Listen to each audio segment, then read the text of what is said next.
Imagine तुम 3 साल बाद अपने घर वापस आते हो, सब कुछ वही है लेकिन एक भी इंसान नहीं, ना कोई बॉडी, ना खून, ना स्ट्रगल के साइंस, बस एक अजीब सा वर्ड एक ट्री पर कर्व किया हुआ, क्रोएटॉन। आखिर 117 लोग हवा में कैसे गायब हो गए? क्या उन्हें एलियंस ले गए या किसी ट्राइब ने उन्हें मार दिया, या फिर सच इतना सिंपल है कि हम एक्सेप्ट ही नहीं कर सकते? आज हम सॉल्व करने की कोशिश करेंगे दुनिया के सबसे बड़े अनसॉल्व मिस्ट्री में से एक, the lost city of रोएनो।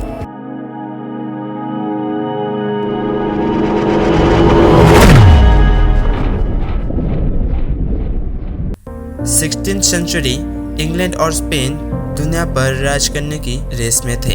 England America में अपनी पहली परमानेंट कॉलोनी बनाना चाहता था, लेकिन जो हुआ उसने हिस्ट्री को हमेशा के लिए एक मिस्ट्री में बदल दिया। साल था 1587। इंग्लिश गवर्नर जॉन व्हाइट लगभग 117 सेटलर्स के साथ नॉर्थ अमेरिका के रोनक आइलैंड पे पहुंचते हैं। इन सेटलर्स में मैन, वुमेन, चिल्ड्रन सब थे। इनफैक्ट व्हाइट की बेटी ने यहाँ एक बेबी को भी जन्म दिया था। उसका नाम दिया गया वर्जिना डेयर। लेकिन कॉलोनी को फूड और सप्लाईज की बहुत ज़रूरत थी, इसीलिए जॉन व्हाइट इंग्लैंड लौट गए। उसने सोचा था वो कुछ ही महीनों में वापस आ जाएगा, लेकिन इंग्लैंड और स्पेन के बीच वॉर शुरू हो गया। सारे शिप्स वॉर के लिए यूज होने लगे और व्हाइट 3 साल तक वापस ही नहीं आ सका। 1590 में जब व्हाइट फाइनली रोanoke आया, उसने जो देखा वो किसी हॉरर मूवी से कम नहीं था। पूरा सेटलमेंट्स खाली था, 117 लोग, एक भी नहीं, ना बॉडीज, ना ब्लड, ना साइन ऑफ फाइटिंग, ना ग्रेव्स, बस एक क्लू, एक ट्री पर लिखा हुआ वर्ड, क्रोएटॉन।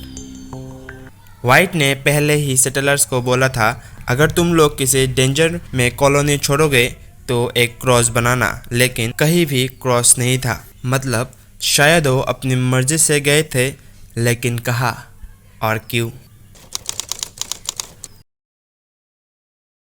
सबसे पॉपुलर थ्योरी कहती है सेटलर्स नियर बाय क्रोएटॉन ट्राइब्स के साथ शिफ्ट हो गए थे। फूड की कमी थी, सर्वाइवल मुश्किल था, नेटिव अमेरिकन एरिया को अच्छी तरह जानते थे। कई हिस्टोरियंस मानते हैं कि सेटलर्स उनके साथ घुल मिल गए। बाद में कुछ रिपोर्टर्स में यूरोपियन फीचर्स वाले नेटिव अमेरिकन का जिक्र भी मिलता है, लेकिन आज तक इसका फाइनल प्रूफ नहीं मिला। दूसरी थ्योरी, हो सकता है किसी हॉस्टाइल ट्राइब ने अटैक किया हो या स्पेनिश सोल्जर्स ने कॉलोनी डिस्ट्रॉय कर दी। उस टाइम स्पेन और इंग्लैंड एनिमीज थे, लेकिन अगर अटैक हुआ था तो बॉडीज कहाँ गई, बिल्डिंग्स क्यों डिसमेंटल की गई इंस्टेड ऑफ बर्न, और क्रॉस क्यों नहीं था? यह थ्योरी भी वीक लगती है। फूड खत्म हो रहा था, डिजीज फैल गई, सेटलर्स कॉलोनी छोड़कर बेटर जगह की तलाश में निकल गए, लेकिन डेंस फॉरेस्ट, वाइल्ड एनिमल्स और अनफेमिलियर लैंड शायद उनकी मौत का रीज़न बने। प्रॉब्लम यह है किसी का स्केलेटन भी कभी कंफर्म नहीं हुआ।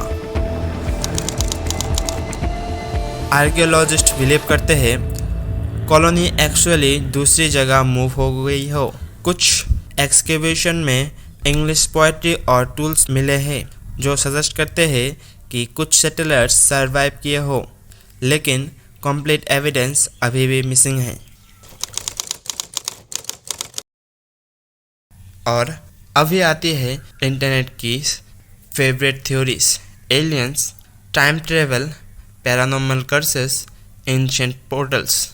ये थ्योरीज इंटरेस्टिंग तो ज़रूर है, लेकिन इनके सपोर्ट में कोई साइंटिफिक एविडेंस नहीं है। 400 साल से भी ज़्यादा बीत चुके हैं, फिर भी हिस्टोरियंस एग्जैक्ट आंसर का पता नहीं लगा पाए। हर नए एग्जीक्यूशन के साथ एक नया क्लू मिलता है, लेकिन मिस्ट्री कभी पूरी तरह सॉल्व नहीं होती। शायद 117 लोग सिंपली एक नए ट्राइब में मर्ज हो गए हो, या हिस्ट्री का सबसे बड़ा मिसिंग चैप्टर कभी लिखा ही नहीं गया। तो आप क्या सोचते हो, क्या रोanoke कॉलोनी के लोग क्रॉयटन ट्राइब के साथ मिल गए थे, या उनके साथ कुछ और ही हुआ था? कमेंट में अपनी थ्योरी ज़रूर बताना। और अगर आपको दुनिया के ऐसे ही मिस्ट्रीज और अनएक्सप्लेन स्टोरीज पसंद है तो A6 मिस्ट्री को सब्सक्राइब करना मत भूलना, because every mystery lives behind a clue but not every clue reveals the truth.